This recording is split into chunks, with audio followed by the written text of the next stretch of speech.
Assalamualaikum warahmatullahi wabarakatuh dan selamat kembali bersama dengan saya Khairi Jamaluddin. Saya nak ucapkan terima kasih kepada semua. Please hit the subscribe button dan jangan lupa untuk subscribe dan give us a like. Kerana beliau membesar bersama figura-figura hebat dalam bidang kerja-kerja sukarelawan ini, iaitu ibu beliau sendiri, iaitu Datuk Rahmah Abdul Hamid bersama ibu saudara beliau Allahyarhamah Datuk Munirah Abdul Hamid, pengasas Pertiwi Soup Kitchen di Kuala Lumpur. Mereka telah banyak terlibat dalam kerja-kerja sukarelawan lebih daripada 50 tahun.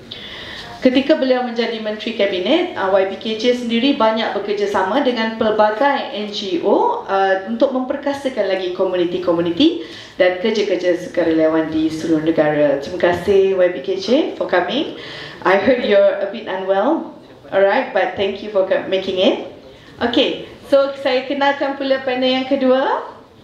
Okay, yang manis sekali di bahagian tengah iaitu saudari Nadia Rahmat. Tepukan. Dia kecil-kecil, cili-api tapi power orangnya ya.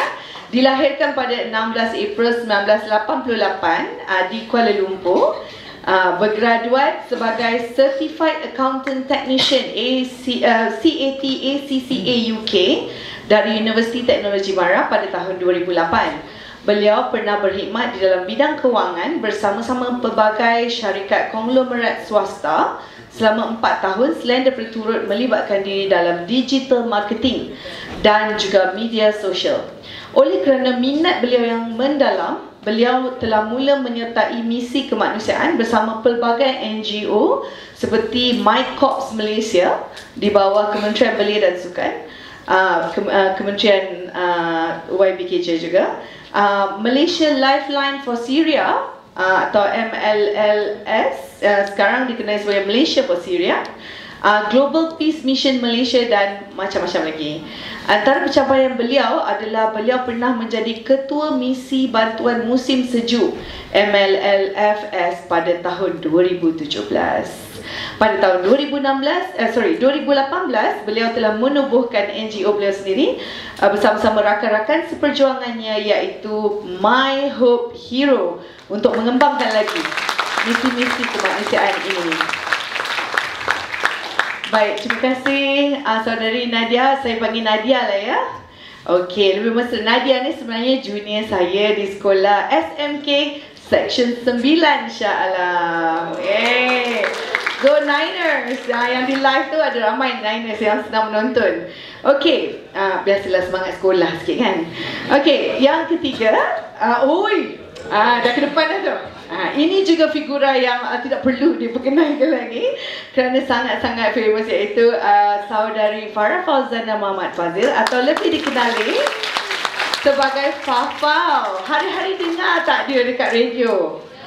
Tengah siap-siap nak pergi kelas kan? Buka radio. Saya on the way pergi kerja. Fafau. Isnin dengar Fafau dan juga YBKJ. Dulu ada Jumaat, sekarang tak ada dah ya Jumaat. Ikut bos. Okey, baik. Alright, ya, bos banyak komitmen. Alright. Okay, so Kak Farah, Fafau atau dikenali sebagai Kak Farah, dilahirkan pada 7 Februari. Tahun boleh sebut ya Kak Farah? Boleh. Dia jangan risau ya, matang ya. 1980 di Hospital Asunta Petaling Jaya. Dan merupakan anak kedua daripada 3 orang adik-beradik. Kak Farah adalah pemegang ijazah Sarjana Muda Kepujian Perhubungan Awam dari Universiti Teknologi Mara UiTM Shah Alam. Beliau adalah seorang pelakon, pengacara, pelawak dan penyampai radio Hot FM yang terkenal, dan ramai yang tak tahu beliau juga adalah seorang aktivis sukarelawan yang sangatlah hebat. Okey, antara anugerah yang pernah beliau terima adalah pengacara TV Wanita Popular, pengacara penyampai radio Wanita Popular 7 tahun berturut-turut.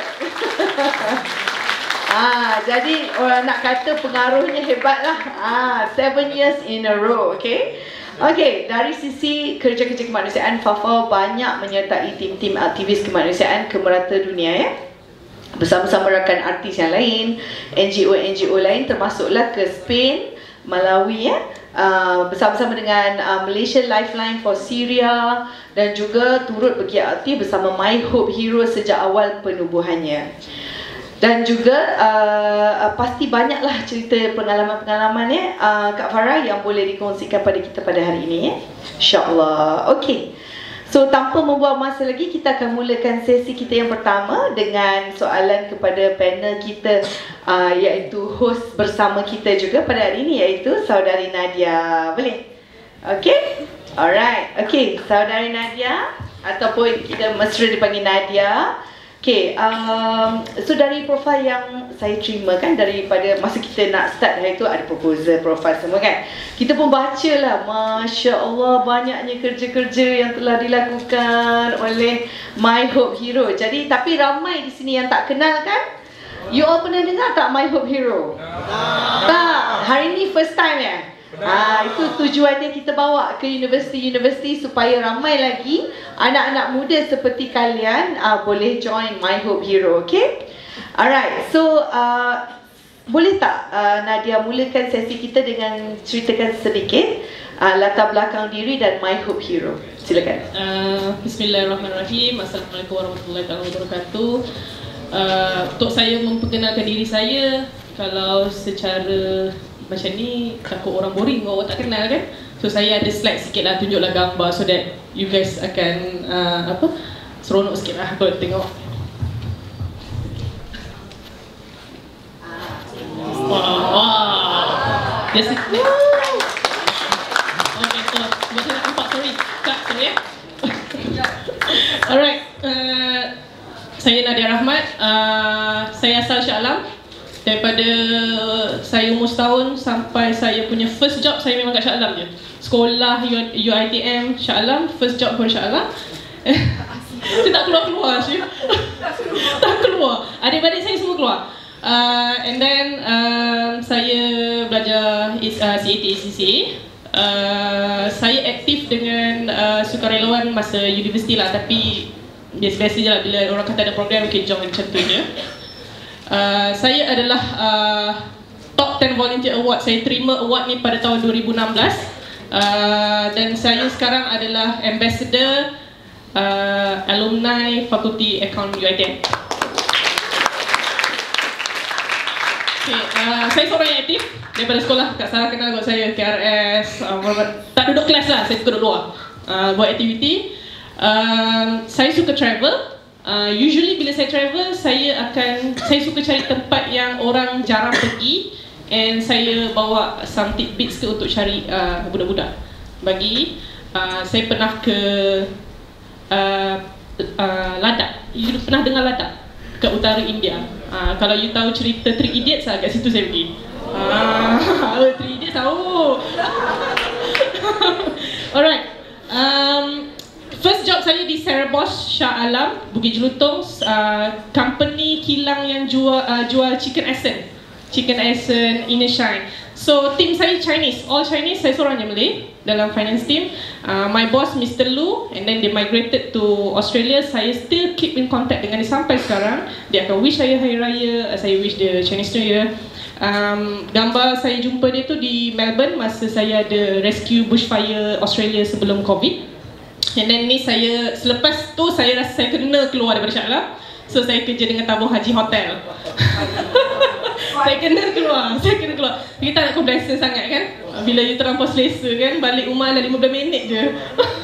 So saya di Tabung Haji Hotel, tim kecil je, 5 orang. Haji Zul saya punya HOD. And then this one is Haji Adli, my first CEO. And the second CEO, Datuk Yasmin. Datuk Yasmin kira macam husband Mira Filzah punya maklum. Orang negeri kan? I think she kenal Datuk Yasmin. Very powerful Iron Lady yang saya sangat admire dia. Dia memang akan buka office. Tak dia buka office, saya buka office. Sebab saya daripada Shah Alam, saya akan naik train. Saya sampai pukul 7 di Jalan Tun Razak tu. Alright. So ni saya bermula saya punya sukarelawan. Saya buat macam-macam. Saya join Outdoor Play Group as a crew volunteer. Saya join dengan Shah Alam Trees for Life. And then I think my starting point is actually masa saya pergi haji, umur saya 21 tahun, tahun 2009. Saya tengok orang-orang tua, and then saya pernah apply dekat tabung haji yang saya nak buat volunteer dengan masa musim haji. Tapi dia kata hanya staff je lah. Tu yang saya macam kita try to approach. Dapat pula masuk tabung haji. Tapi saya sekejap je di tabung haji, jadi saya tak dapat untuk jadi what we call that sukarelawan tu. Ada kawan-kawan saya tu banyak dah pergilah, dia panggil OHTA, Operasi Haji Tanah Air masa tu. My first luar negara saya punya sukarelawan is actually di Cambodia. Masa tu cikgu sekolah saya ajak saya. I have my downtime masa tu. So dia macam ajak pergi healing kan, jom kita buat charity pergi Cambodia. And since then 2013 sampai tahun ni saya tak pernah miss Cambodia. Every year saya akan pergi. Tapi sekarang ni saya lebih hantar tim lah untuk ke sana. Saya monitor je. Okay, ini sebenarnya pertemuan saya dengan KJ. Ini program masa menteri di KBS. This is my turning point di mana saya resign. Ni cerita saya tau, sanggup berhenti kerja setelah Indonesia. Ni cerita saya. And since then saya memang orang panggil interview, cari kenapa you nak, because this program I need 3 months commitment. So saya jumpa Datuk Yasmin, Datuk saya nak unpaid leave. Tak boleh. So memang I know that I need to resign, because I dah nampak lah kat mana I nak pergi sebenarnya masa tu. So daripada ini my call ni masa ni third batch ke Middle East, iaitu di Jordan, Turki and Lebanon, menyantuni pelarian Syria ketika musim sejuk. 3 bulan, 1 bulan training, 2 bulan deployment. So ini masa saya bagi plot dengan Chief ketika launching ceremony. Kenapa saya diberi penghormatan tu? Because within less than weeks, I collect 30k for donation untuk bawa ke Syria. And then this is my team. I mean, this is Jordan team. So I jadi ketua contingent. Jordan ada 3 team, saya di Zarqat. Dia ada Zarqat, Marfaq dengan Aman. And then di Lebanon dan juga Turki. So ini di kamp pelarian Syria. Saya share sikit di mana bayi ni lahir di dalam kamp. Ini yang you takkan terbayang you akan jumpa. Gambar tengah tu masa ni hujan lebat, kita tak boleh buat apa, duduk dalam camp. Tak ada lampu apa benda. Ni arwah mak saya, bapak saya masa closing ceremony. This is the toilet camp pelarian. This is the toilet. Tapi kita tidur 1 malam je lah, sebab it's actually bahaya untuk kita. So kita just nak experience it. But this is during winter and then hujan lebat mana. So ni benda-benda yang you takkan terjangka akal lah, yang you akan tempuh benda-benda ni.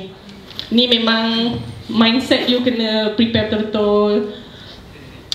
So lepas balik saya di-approach oleh Malaysia Lifeline for Syria untuk kerja dengan dia.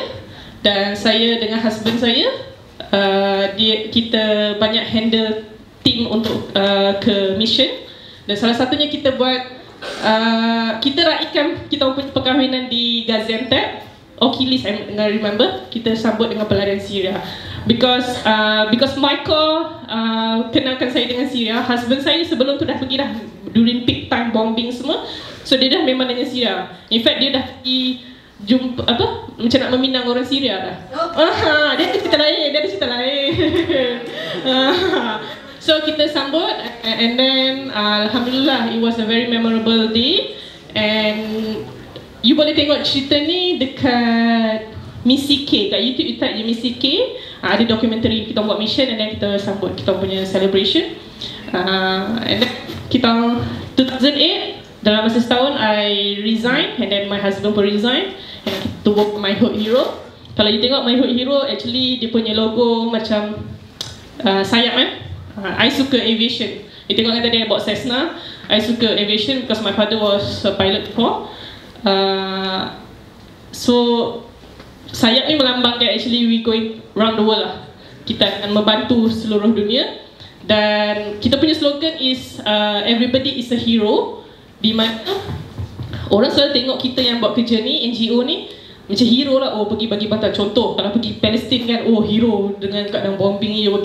Tapi sebenarnya you tak sedar semua orang mainkan peranan yang sama. Yang menyumbang itu adalah hero, penerima manfaat itu pun hero juga. So we use that slogan, everybody is a hero.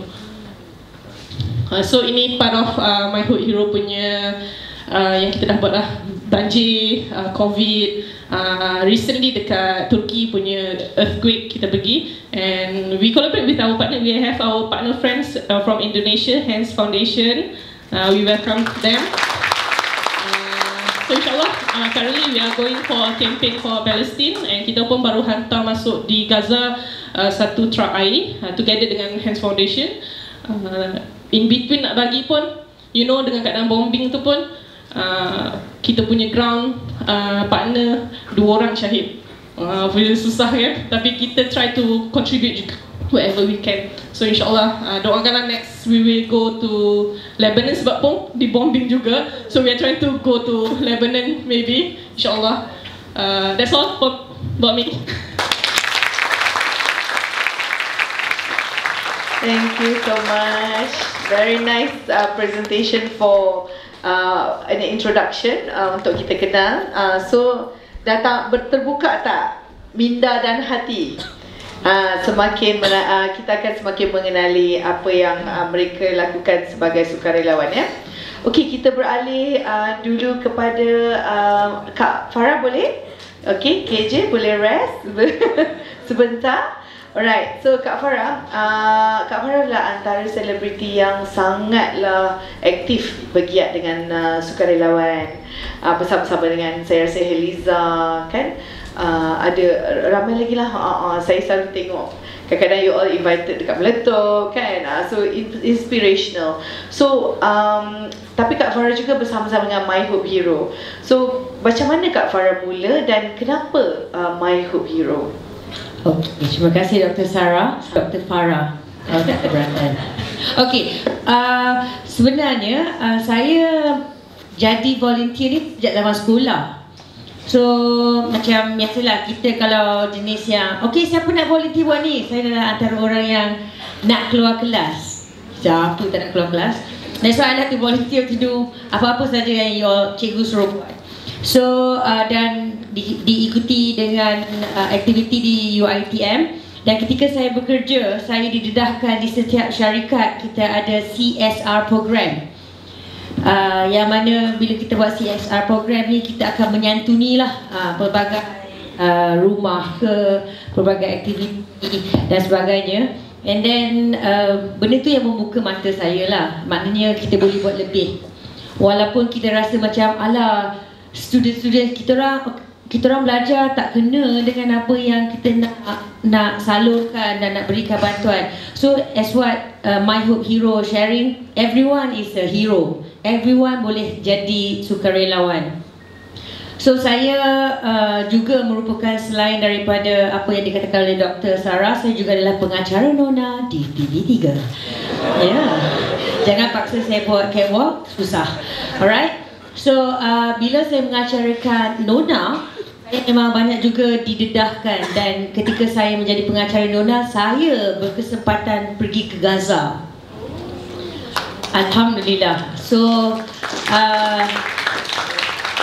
betul kejap kita pasal Gaza. Tapi betul, ketika saya pergi ke Gaza itu adalah selesai dalam 1 bulan, kira peperangan jugalah. So Gaza itu sebenarnya membuka mata saya yang kita boleh buat lebih.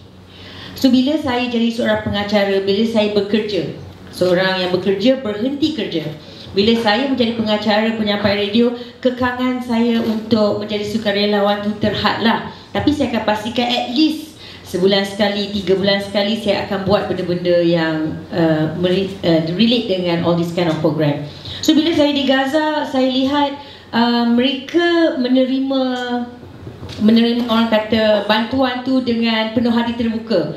Waimah sekadar doa. Kita datang, oh kita tak bawa apa-apa, kita bawa doa. Masya Allah, thank you very much sister. That is the best, you know. So bila saya bekerja, saya cakap dengan diri saya, I want to do more. Dan pada tahun 2016, I actually decided to quit my job. I really tinggalkan radio di tahun 2016 dan tidak tahu nak buat apa-apa. Saya just nak enjoy my life, and I just do I just want to do whatever that I like. Maknanya saya tidak terikat dengan syarikat dan saya boleh melibatkan diri saya dengan NGO. Tahun 2016 lah saya melibatkan dengan pelbagai NGO. That is where I went to Spain untuk membina masjid. Bukan masjid sendiri. Membina masjid di Spain kerana ketika itu sukar untuk mendapatkan masjid di Spain. So saya bersama dengan Eliza Helmi, Diana Amir dan juga Fin Jamal. That's where I start to learn how to be the real sukarelawan. Tapi jujur perjalanan saya sangat jauh.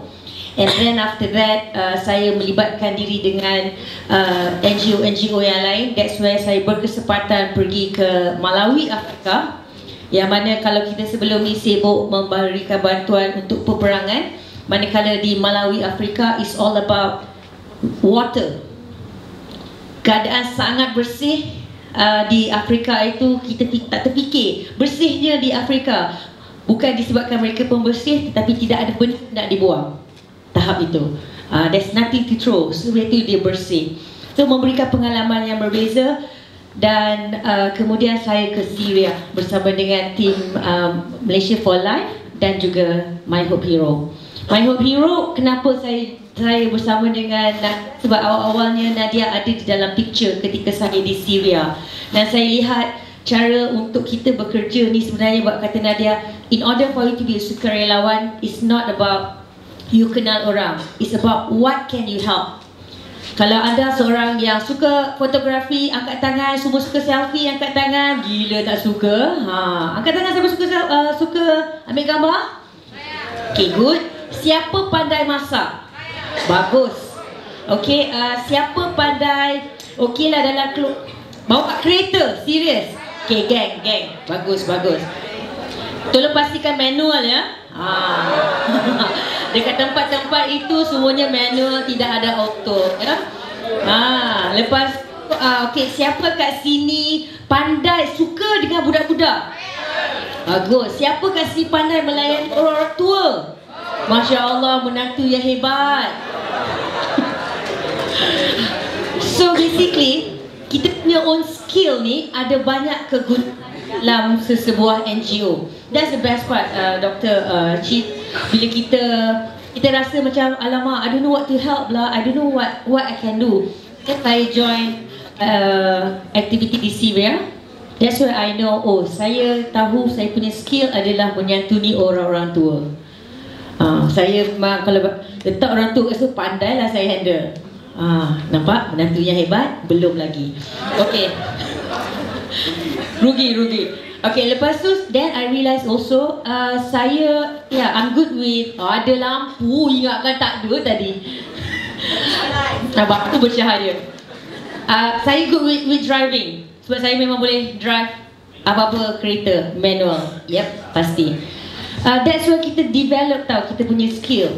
Lepas tu bila saya join My Hope Hero dia akan bila nak beritahu kepada saya, I want to do this My Hope Hero, that semua orang kita beri peluang untuk menjadi sukarelawan. Sebab kadang-kadang ada orang tanya how to be a volunteer. Sebab saya sendiri pun tak tahu dulu macam mana. Dan kemudian berbeza suaranya. Terima kasih Cik Buta.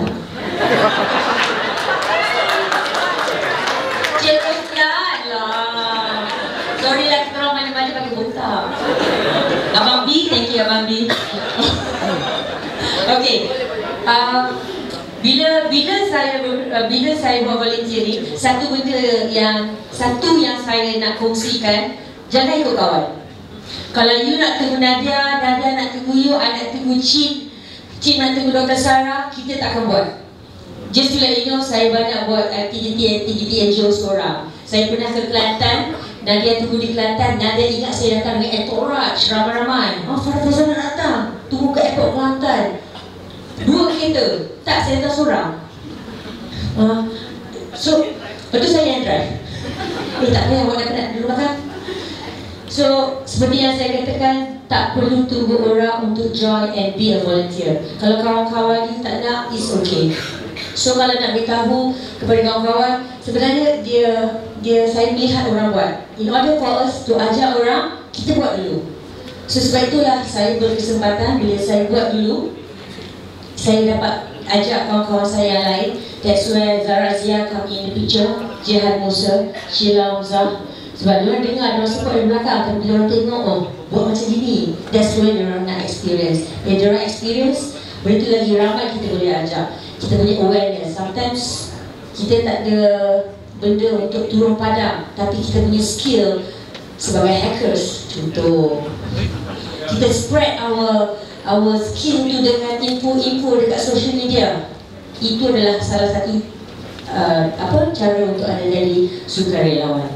Okey, sebab dah sama dengan cita-cita. Okay. Kak Farah for the sharing. So saya pun rasa inspired juga Kak Farah, because the point yang you don't have to wait for no one untuk you start something good, kan? It starts within you and it starts from you. So kita cuma just cari tempat untuk kita mulakan, macam My Hope Hero lah sebagai contoh. Okay, Chief, over to you. So sebagai seorang mantan Menteri KBS dan kini adalah penasihat Belian Negeri Johor, apakah pandangan Chief tentang dunia sukarelawan di Malaysia? And also kalau Chief boleh kaitkan dengan usaha Nadia sebagai salah seorang dari jutaan anak muda di Malaysia yang cuba mengangkat budaya sukarelawan. What's your opinion on that? Bismillahirrahmanirrahim. Assalamualaikum warahmatullahi wabarakatuh dan salam sejahtera. Terima kasih Dr. Sarah, rakan-rakan panel, Nadia, Farah, saudara-saudari yang saya hormati sekalian. Firstly, saya nak share dengan semua yang ada hari ini. Waktu saya membuat tapisan untuk pengambilan kerja, so antara benda pertama bila kita buat tapisan adalah kita tengok CV lah. Kita tengok CV pemohon, ya, sebab kita tak sempat untuk jumpa semua. Yang datang untuk dipanggil interview itu sebahagian sahaja daripada mereka yang lepas tapisan CV. Saya, antara benda pertama yang saya tengok adalah pengalaman sukarelawan. Saya, of course, akademik itu kita tengoklah, tapi bagi saya sama penting adalah pengalaman sukarelawan. Why? Kenapa? Ya? Dan biasanya saya tengok CV ini dalam bidang kepimpinan, dalam bidang politik, dalam bidang mereka yang nak terlibat dalam benda-benda yang saya terlibat. So contohnya sekarang ini dalam dunia media dan sebagainya. Mana saja industri, saya akan cari sama ada dia tu ada pengalaman sukarelawan. Tak kira lah sukarelawan dia bakti siswa ke, sukarela waktu minggu festi ke, ataupun yang lebih ekstrim macam Nadia pernah pergi seantero dunia. Saya cari itu. Kerana apa? Saya cari pengalaman sukarelawan sebab yang pertama saya tahu dia ni tak selfish. Orang yang buat volunteerism ni jenis yang tak selfish. Ada sedikit selfishness lah sebab dia akan ambil masa dia untuk pergi ke luar negara. Tetapi dia tak selfish sebab dia memikirkan dunia selain daripada dunia dia. Salah satu benda yang saya sangat risau di Malaysia dan juga di negara lain di kalangan orang muda adalah bahawa kita terlalu self-absorbed, tertumpu kepada dunia kita saja, kehidupan kita saja. Yes, bukan saya nak meremehkan masalah yang kita hadapi sebagai seorang individu. All of us have problem. Masalah dari segi macam mana kita nak selesaikan assignment, masalah macam mana kita nak selesaikan yuran, masalah kos sara hidup dan sebagainya. Tetapi menjadi seorang sukarelawan memberi isyarat kepada orang lain dan juga kepada diri kita bahawa the world is not just about us. Bukan me, I, me, segala-galanya dikaitkan dengan saya. Itu yang pertama. Yang kedua, bila saya tengok orang tu ada pengalaman dalam volunteerism ataupun kesukarelawanan, saya tahu dia pernah diletak dalam keadaan yang sukar, yang susah, dan dia terpaksa untuk menggunakan segala kemahiran, kebolehan untuk mengatasi dia. Ini selain daripada kesusahan yang kita hadapi dalam kehidupan seharian kita. Ini contoh, kita dihantar ke pos orang asli di pedalaman Kelantan, ataupun kita dihantar ke kamp pelarian di Syria dan sebagainya. How you overcome that? Maknanya bila saya nak ambil seorang pekerja tu, saya tahu yang dia ni adalah resourceful. Pernah dihantar ke satu tempat yang mana resources tak cukup, segala sumber kekurangan, tetapi they made it, they survive, they thrive, and they succeeded. Yang ketiga, saya cek sebab saya nak tahu sukarela yang ada pengalaman kesukarelawanan, dia ada teamwork. Sebab you cannot go alone. Ya, you tak boleh pergi seorang. Ada volunteerism yang dihantar seorang saja yang pergi ke ceruk mana dekat dunia ni. Tetapi most volunteer program adalah teamwork. Dan you kena buat teamwork dalam keadaan yang sangat-sangat tertekan. Kalau you buat teamwork dalam keadaan assignment di kuliah, senang. Itu pun pressure kan. Bayangkan you kena buat teamwork serba kekurangan. Makanan tak cukup, cuaca tak menentu, tak boleh basuh baju, tak boleh nak mandi. You kena deal with body odor daripada you punya teammate, kan? Itu sangat-sangat mencabar. Dan if you can overcome that, itu memberi syarat kepada saya bahawa you are a good team player. Dan yang kelima, you peduli tentang apa yang berlaku di dunia dan tidak hanya memikirkan tentang you sahaja. So, untuk menjawab soalan the volunteerism scene di Malaysia, saya sangat menggalakkan orang muda, kalau ada masa, kalau ada rezeki, kalau mudah dan tidak menyusahkan, untuk volunteer dan cari bagaimana kita boleh volunteer. Macam hari ini kita ada Nadia dan dia akan ceritakan macam mana you boleh volunteer dengan My Hope, ataupun ada program-program lain yang dijalankan oleh UPM, dijalankan oleh kerajaan, Kementerian Pendidikan dan Sukan dan sebagainya. Because it's very important untuk kita buat sesuatu. Yang kedua, apa manfaat yang kita dapat daripada volunteerism ini? Okey, benda-benda yang mudah lah. You get to make friends. Ya, macam Nadia kata tadi, jangan tunggu kawan. So bila tak tunggu kawan yang sedia ada, kita akan buat kawan baru. Kita akan buat kawan baru. Dan percayalah, kawan yang kita buat dalam keadaan sukarelawan yang agak challenging adalah kawan yang akan kekal selama-lamanya. Biasanya dia ramai yang masih lagi kontak kan? Husband, husband. Siap kahwin. Yeah. So, you will make friends. A sense of adventure. Ini sangat penting. Orang muda mana yang tak ada adventure? You imagine, you dapat pergi tempat yang baru, sama ada di dalam Malaysia ataupun di luar negara, yang tak pernah you pergi sebelum ini. Kalau you dengar pun cerita kawan-kawan yang balik daripada overseas, holiday dan sebagainya, ada yang ada rezeki, dia pergi tempat-tempat yang klise lah. Dia pergi Phuket, dia pergi Singapura, dia pergi Bandung, dia pergi London, kalau yang berada sikit. Tapi you balik kata, you pergi mana? Wah, pergi Gaza, pergi Syria. So, you punya sense of the adventure itu lebih besar. Dan yang ketiga, ini menjadi slogan ataupun motto kepada MyCore. Saya nak ceritakan sikit tentang MyCore ni lah. Waktu saya dihantar ke Kementerian Pendidikan dan Sukan, ada satu program yang dinamakan MyCore, MYCORPS, MyCore. Tetapi program itu macam hidup segan mati tak mahu. Tak ada apa benda program itu. So saya hidupkan semula program itu, dan Nadia antara yang melalui MyCore. MyCore diasaskan dan dihidupkan semula mengikut model Peace Corps.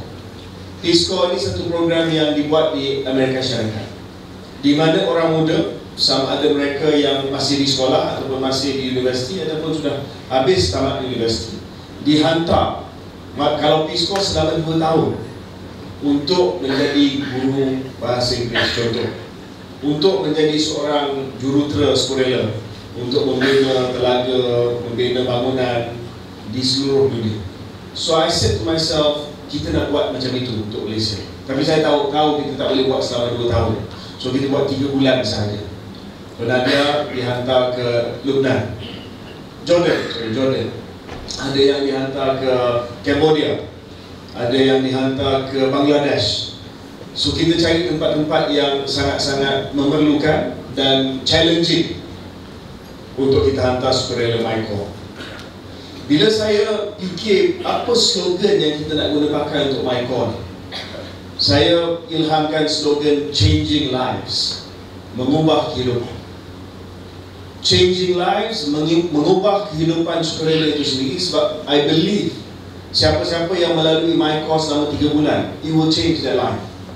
Dia akan jadi seorang daripada selfish, daripada introvert, untuk menjadi seorang yang cakna kepada dunia, yang tiba-tiba extrovert, yang tiba-tiba dapat mengasah kemahiran-kemahiran macam Farah kata, jadi pemandu yang terhebat, jadi pemasak yang terhebat, cook, chef yang terhebat, jadi apa saja yang terhebat.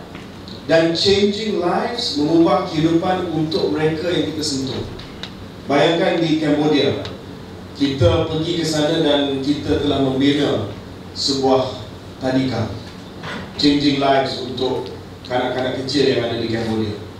Di Lubnan, saya masih lagi ingat saya pergi ke Lubnan, kita telah membina gelanggang futsal di kamp pelarian di Lubnan. Dan saya datang ke situ, kamp gelanggang futsal itu dikenali sebagai the Malaysian football field di kamp pelarian.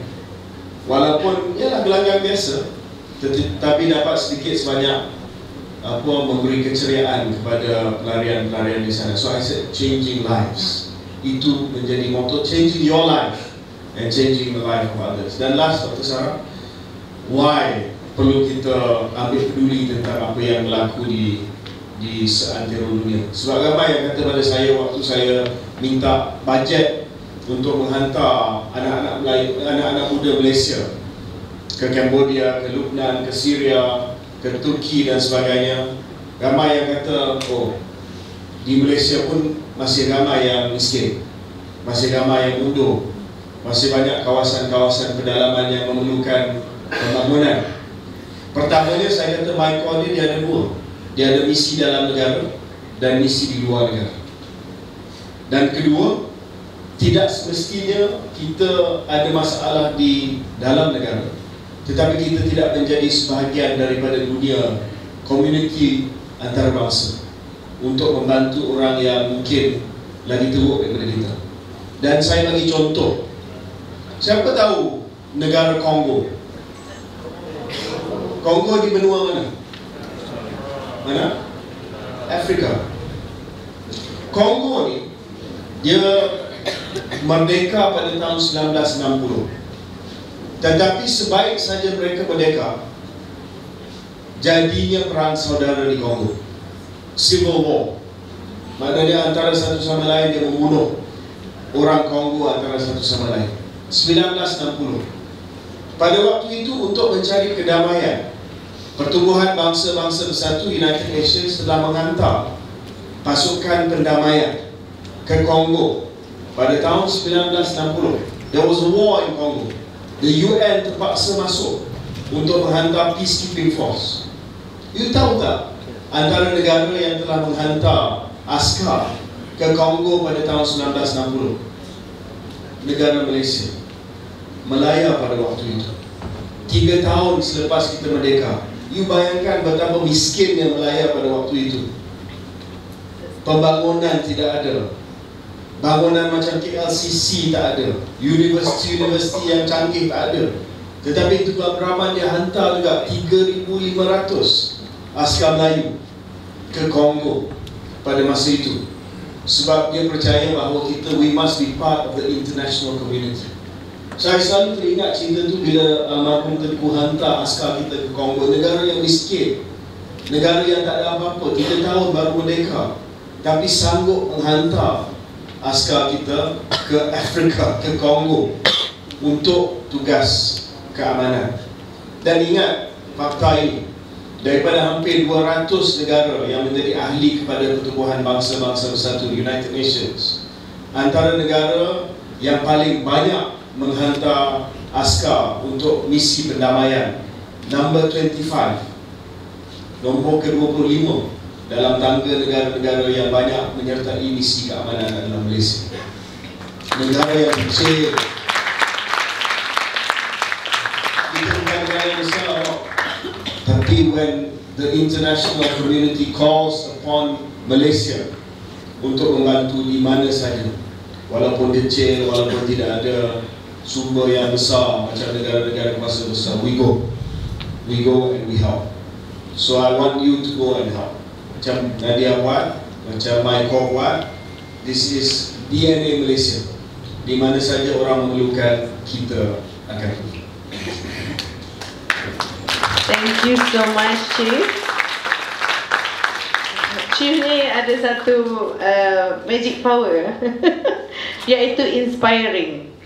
Okay, so are you guys inspired? Yes. So laluan ada, cara ada, cuma kita kena ambil tahu dan bagaimana kita nak menyertai. So dan ingat ya, pesanan Chief tadi, bila nak memohon kerja esok, ada yang dah tahun akhir kan, make sure dekat CV tu bukan sahaja pointer yang, of course pointer you kena jaga, pensyarah kan mesti kena jaga pointer, pensyarah mesti ingatkan you all baca pointer, tapi at the same time jadilah seorang yang all rounder. Sports pemain, kalau minat buat sukarelawan, buat sukarelawan. So you must have a lot of other activities so that your CV akan menunjukkan karakteristik you sebagai seorang all-rounder student. Daripada Nadia, okay, so Nadia, as a video showed kan, you bekerja di luar negara, dalam negara kan, lepas tu you dah berkeluarga, dah ada anak kan, ada suami. Sebaik suami bersama-sama dengan Nadia kan, mesti ada macam-macam 1001 cabaran dan you know, dugaan dan cerita-cerita. So boleh tak Nadia kongsikan dengan kita semua what keeps you going, mendorong you keep on going doing this, and also mesti ada kekangan kewangan bila kita nak tolong orang dan sebagainya. So how do you overcome that, and what keeps you going? Alright, I think why I berada dalam bidang ni, satu is to keep me orang, untuk lebih rasa bersyukur. I mean, I'm not from the lavish family, so I think bila kita kerja ada duit sikit kan, travel, I think itu je kot yang boleh buat I bersyukur lah. Untuk kita tahu yang kat luar tu lebih banyak duit. When you mention pasal family, I have daughter umur sekarang dah masuk 3 tahun. We even bawa dia pergi masuk Syria in January 22, masa umur dia setahun. Dia the youngest volunteer yang across Syria masa tu. Memang kita kena tahan dekat 3-4 jam. Dia soal kenapa ni ada budak kecil buat dia masuk, sebab usually orang yang masuk Syria is orang Syria kan, kalau baby apa ni, tapi orang luar daripada Malaysia pula kan. So kita tahan dan dia tanya macam call sana sini apa benda, jaga rumah whatever semua dia call. Dan kita cakap ni bapak dia, mak dia baru dia bagi lepas sekarang. I think kalau I boleh relate untuk kenapa I rasa bersyukur tu, during my pregnancy, kau orang kalau macam, oh okay, kena rest, apa benda yang buat kerja berat-berat, apa benda. My husband simple je, dia cakap, you pernah tengok orang bersalin dalam camp during winter, even ada baby yang meninggal because kesejukan. So, and then dia orang macam buat kerja berat lah, macam cangkul lah apa benda. You rasa dia ada time tu macam nak rest, and dia still melahirkan anak dengan orang. So, itu yang macam, okay, wherever I rasa macam, oh susah, like current situation, kita rasa life kita susah lah, tapi when you go back to Gaza, every night dia kena bombing. Kita punya night yang kita nak tidur tu, time tu lah dia active bombing. I usually sleep at 3 because I know at 1 AM dia dah start bombing. I selalu follow dia punya update. So that kind of thing yang buat I rasa macam I need to rasa bersyukur. Kalaupun I tak ada duit, I have support. You have my support lah. Doa. Okay, macam tadi Kak Farah kata doa tu betul lah. Usually kalau kita jumpa macam, because I shoot usually dengan Silin, whenever kita jumpa orang, kita akan cakap masa nak balik, kita just make, kita kata doa kita. doa kita, keluarga kita. So whenever kita orang rasa macam kita ada hard time kita, at one time kita orang yang macam duduk rumah tak keluar pun because kita tahu we have financial problem. Tapi tiba-tiba ada je jalan keluar. And my husband always cakap, doa orang Syria mana lah ni yang Allah angkat. Itu kita kena percaya yang memang doa orang adalah yang terbaik. And kita, that's why kalau kita jumpa orang nak balik nanti doakanlah kita apa yang baik-baik, doakan saya. Sebenarnya doa orang yang kita tak tahu tu lebih dimakbulkan. And always lah percaya yang you akan banyak belajar bila you jumpa dengan orang yang susah. I think macam I memang tak reti shopping kan benda. So macam my life is very simple. So kalau kita rasa dah simple, orang kita lagi simple. So macam mana kita nak simple lagi? Tapi maksudnya kita bersyukurlah, kita jangan nak hidup macam asal ada je macam okay, rumah dah ada cukup, kita tak ada nak memang asal boleh gerak from A to B, that kind of thing. So memang benda yang just to keep me on the ground lah. Walaupun macam orang macam I inspired you, macam you are very macam saya mengidolakan awak, tapi saya macam sebenarnya kita nak you belajar yang untuk you rasa bersyukur je sebenarnya. Sebab you akan banyak, dia macam ni tau, di luar bangunan ni adalah satu bilik darjah yang sangat luas. You akan belajar macam-macam benda. Jangan duduk dalam this building je, keluar. Okay, alright. So that's what inspired you to go on, and also doa is very powerful, isn't it? Daripada kita sendiri kena doa untuk diri sendiri, tapi juga kita kena minta doa daripada rakan-rakan kita, especially ibu bapa kita if they are still around, kan? Jadi doa dan teruskan berdoa. Okay, kita turn kepada Kak Farah. Kak Farah kan public figure kan, dikenali ramai, selebriti lah mudah katanya kan. So macam mana Kak Farah nak inspired orang-orang di luar sana untuk actively joining more kesukarelawanan, dan juga apa kita panggil, nak dedahkan exposure, especially golongan belia macam student-student kita. Okay. Thank you, Doktor. First mesti ada yang kata, oh artis ni kalau dia jadi sukarelawan dia mesti ada special treatment. Tak ada ya, angkat beg kau sendiri. Tak ada macam, oh just because KJ is here, just because Farah is here, tolong awak kena volunteer jaga beg. Tak ada. Semua orang ada tugas masing-masing. Okay, dan saya rasa being a public figure is a bonus. Dan saya pasti being a student, pasti ada di kalangan anda juga ada yang popular. Dia kadang-kadang tak perlu jadi popular celebrity.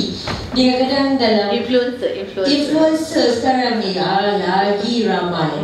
You know, apatah lagi kalau dia adalah kawasan kampung sendiri, dia paling lantang. Kadang-kadang kita tak perasan yang kita seorang punya idea, seperti yang QKJ katakan tadi, in order kita nak buat kerja sukarelawan ni in a group. Tapi bak saya kata tadi, jangan tunggu kawan. Sebab bila kita tak tunggu kawan, kita jumpa dalam tim yang bagus, NGO yang bagus ni, kita akan jumpa kawan-kawan baru.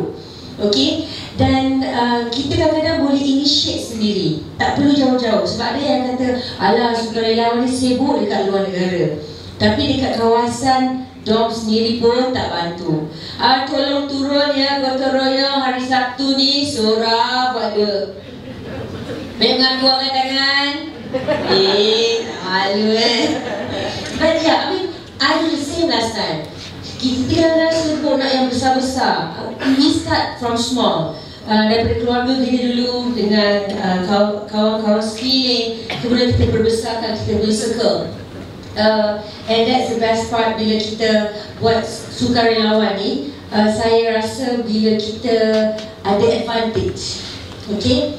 Kawan-kawan sekarang ni satu je, since kita masih lagi belajar, berbuat baiklah dengan kawan-kawan anda sekarang.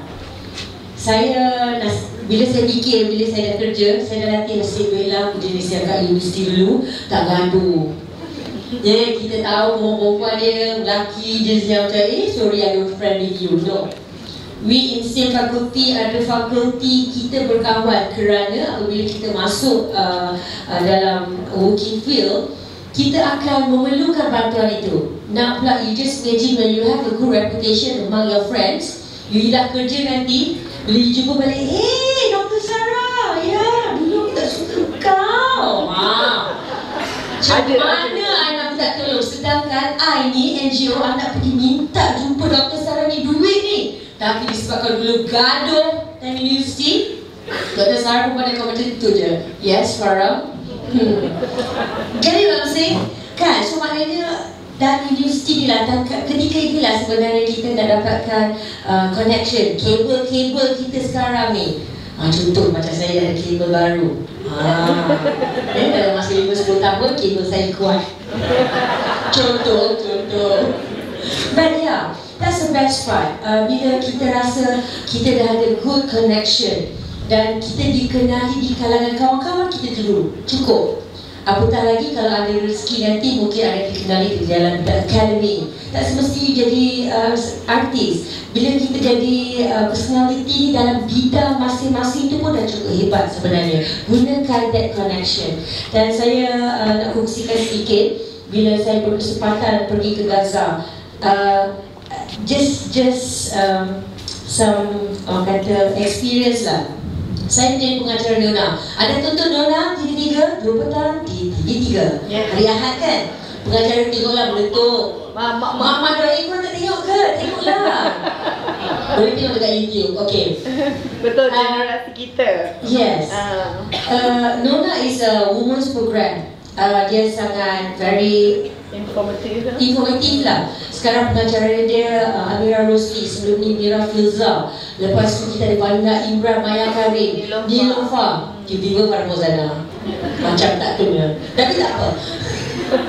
But dalam program tu juga sebenarnya mengajar saya. Bila saya pergi ke Gaza, kami dimaklumkan jangan overdress. Jadi pengacara Nona, you really have to dress up, make up, dress kalau boleh vast, sebab kita nak pergi ke negara perang. So when I went there, of course the wardrobe people give me the pastel color, coklat, grey, you know. When I reach there, saya adalah pembantu rumah. Betul, you know why? Because kita ada estimate orang. In order to be a sukarelawan, jangan ada estimate orang. Saya just nak selitkan sikit cerita lah. Bila saya sampai, sebab saya ingat ialah negara perang kan, takkan kita nak pakai baju yang pink, vast semua. So saya pakai baju yang sangat relax, colour dan semua tu. Saya sampai, semua perempuan tudung cantik, baju meletup, kasut boot sampai lutut dia. Saya macam, ya Allah tolak kasut sneaker saya ke dalam. So mereka live lavishly, maksudnya mereka menghargai kehidupan setiap hari.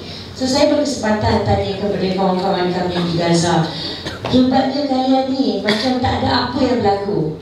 Dia kata setiap hari kita kena buat yang sehabis baik, berkhidmat terbaik untuk ibu pada hari ini, berkhidmat terbaik dengan kawan, berkhidmat terbaik sebab takut kejap lagi tidur, besok tak bangun dah. Subhanallah. So, benda-benda macam tu membuatkan saya inspired dengan cerita mereka. Dan saya guna kita praktikkan. Sebab itu sekarang ni saya husnuzon je. Orang nak buat jahat ke apa ke, kita kena berfikir baik. Jangan risau apa orang nak kata jika anda mahu mulakan diri menjadi sukarelawan. Aku tengoklah tu, seminar tu dia nak sibuk, nak lead semua orang, nak ajar, nak show off lah. Doesn't matter. Tutup telinga. If you know that you're doing it right, go ahead. Okay, so you have to trust yourself in order people to trust you. Nampak, aku tahu Cik impress dengan aku hari ini. Berbeza kat radio, lain Cik, lain. But yeah, benda tu jugalah, as I said, kadang-kadang kita, the whole thing is, anda tak perlu risau, saya tak ada orang kenal. Apa yang you all buat tu, orang akan ingat. Thank you so much. Alright, also inspiring. Tiga-tiga inspiring lah basically. Kita hari ni be here to be inspired. That's the honest truth. Okay, Chief. So, kalau lah Chief katalah diberi peluang untuk berada macam, because you revamp my call tadi kan. So if you are KBS Minister again, or if you can advise, what would be penambahbaikan yang Chief nak berikan kepada landscape sukarelawan kita? Kalau boleh, saya nak perbanyakkan lagi misi-misi bantuan dan kesukarelawanan. Sebab misi ini dia memerlukan duit, walaupun nama dia sukarela, dan kita tidak mengharapkan gaji ataupun imbuhan ataupun allowance. You have to feed your sukarela. Takkan saya hantar Nadia dan rakan-rakan ke Timur Tengah, ya, ke Jordan tanpa memberikan mereka cukup untuk hidup. That means cover dia punya makanan, cover dia punya living cost, dan kalau ada sikit allowance, bagi allowance sikit. Itu tak termasuk cost of program, ya, sebab kita hantar sukarela kita ke sana. Tadi kita tengok video, dia membina kelas ataupun bilik permainan untuk kanak-kanak. Itu memerlukan bahan binaan, you have to buy, bukan kita dapat free. Ramai yang beranggapan bahawa volunteerism ini dan dunia NGO ini free, but it's not free. Dia ada cost yang tinggi, dan sebab dia bukan perniagaan yang ada pulangan profit, ramai yang tak nak menceburi bidang kesukarelawanan, sebab dia bukan company, dia bukan perniagaan.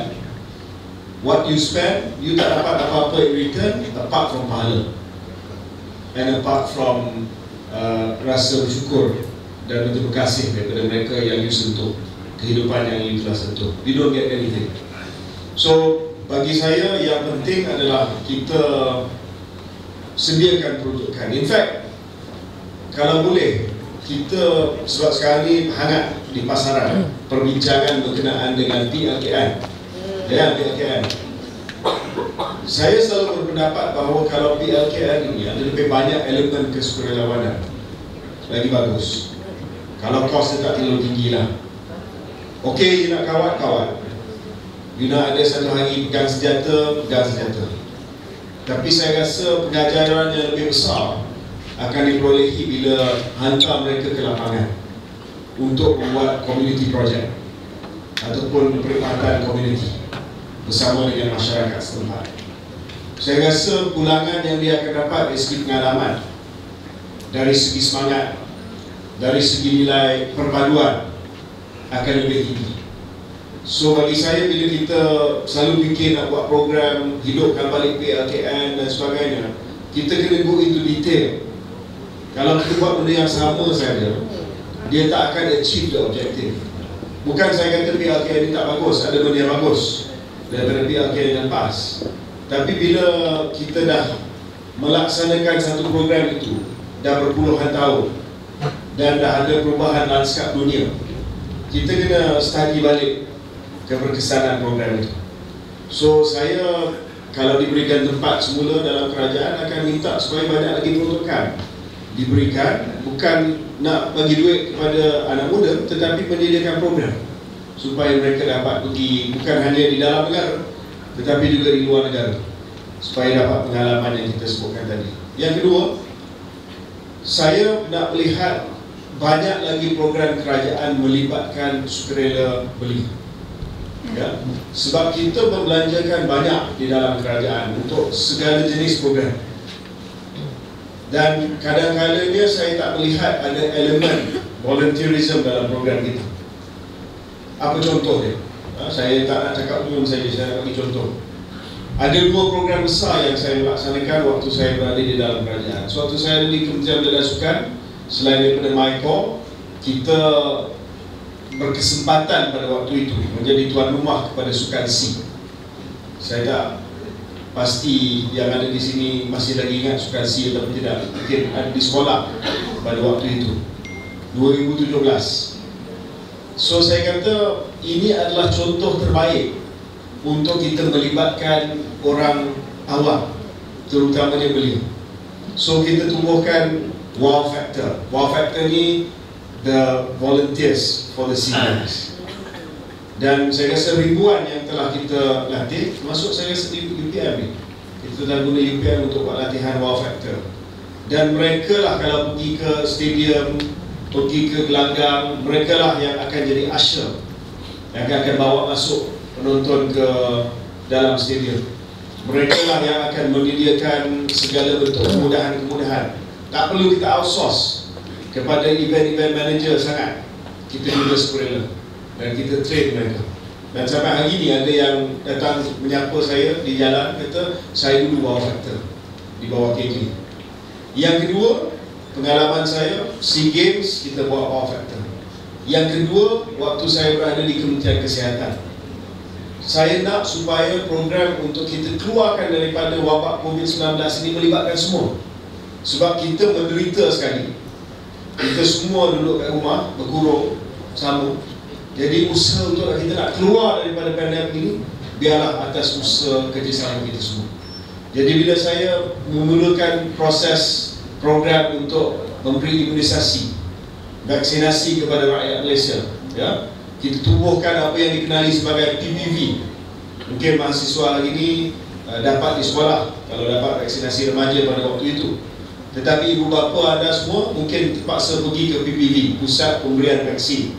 Ada yang kita buat di Dewan Besar, ada yang kita buat di Balai Raya, ada yang kita buat di Dewan Masyarakat, ada yang kita buat di sekolah. Tetapi tak cukup tangan. Staf KKM tak cukup. Staf KKM dia kena suntik, dia kena jaga orang yang datang nak diberikan vaksin itu. Kita tak cukup ni staf KKM. Dan kita tak boleh mengharapkan kepada hanya rela dan sebagainya, sebab mereka nak jaga trafik, nak jaga kereta, macam-macam. Saya tak pasti yang pernah pergi ke PPV, ada yang sampai ribuan datang setiap hari untuk mendapatkan vaksin. So kita tubuhkan MyVac. MyVac ni the volunteers again. Ada yang dulu wow factor jadi MyVac juga yang jumpa saya. Dia kata terima kasih sebab dia nak feel a part of it.